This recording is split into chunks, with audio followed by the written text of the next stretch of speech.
Jeudi 2 juillet, vous écoutez votre Bye Bye Boulot jusqu'à 18h. Louis-Philippe Harel avec vous. Ce jeudi, on parle avec Nathalie Tanguay, agronome, coach, auteur du manuel du bonheur en agriculture. Bonjour Nathalie.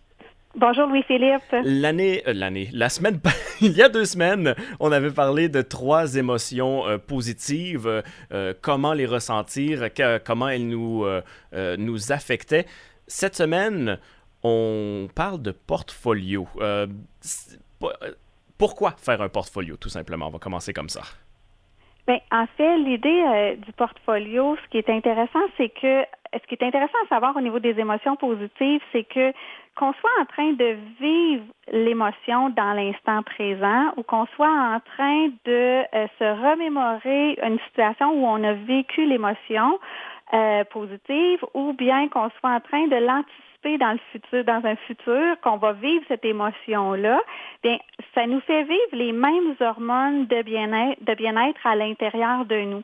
Donc, ça fait en sorte que l'utilisation d'un portfolio qui nous permet d'aller rechercher des émotions qu'on a déjà vécues, mais ça nous permet de remonter dans la spirale.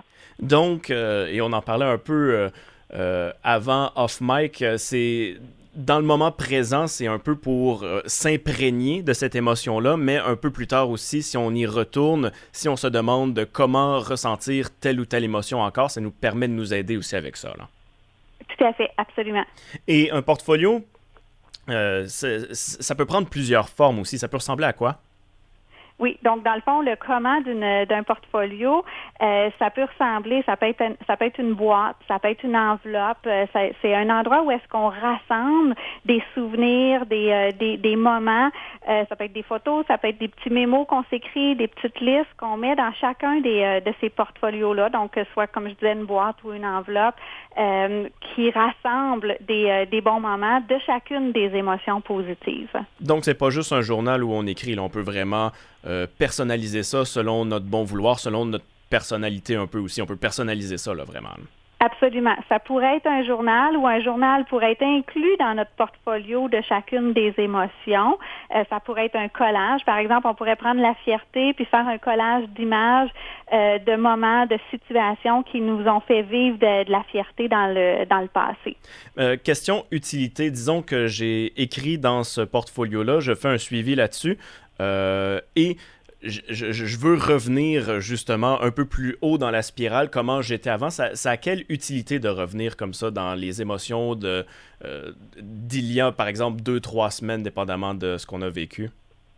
En fait, ça peut être 2-3 semaines, ça peut être 2-3 mois, Ouais. ça peut être 2-3 ans même.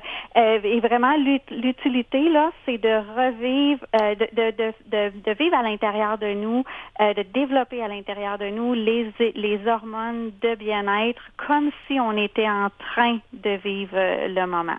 Donc, je peux peut-être vous donner un exemple. Oui, absolument.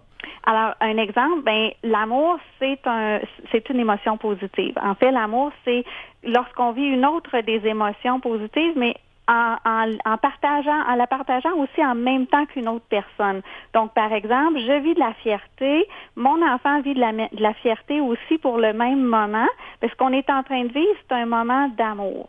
Donc, si je veux me construire un portfolio pour l'amour, bien, je pourrais, dans ce portfolio-là, par exemple, mettre une photo de la première fois que mon enfant a conduit un tracteur. Parce que la première fois que mon enfant a conduit un tracteur, il était tellement fier de lui et moi, j'étais tellement fière de lui qu'on était en train de vivre un moment d'amour.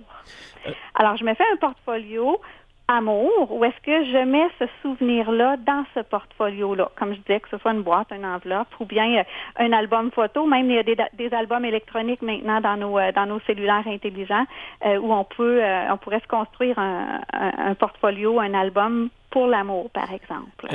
Et quand j'en ai besoin de remonter ce sentiment-là, ben je referme ma boîte, mon enveloppe ou mon album pour revivre cette émotion-là.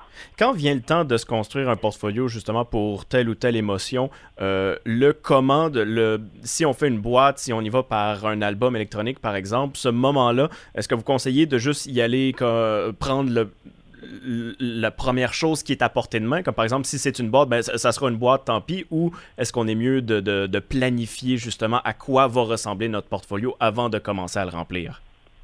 Bien, en fait, je dirais que c'est vraiment de laisser ça à l'intuition au ressenti de chaque personne. Et peut-être qu'une personne va vouloir construire 3 ou 4 portfolios, donc avoir 3 ou 4 boîtes pour 3 ou 4 émotions. Peut-être qu'une autre personne va vouloir une boîte pour la fierté, mais une enveloppe pour l'amusement et un album photo pour l'amour.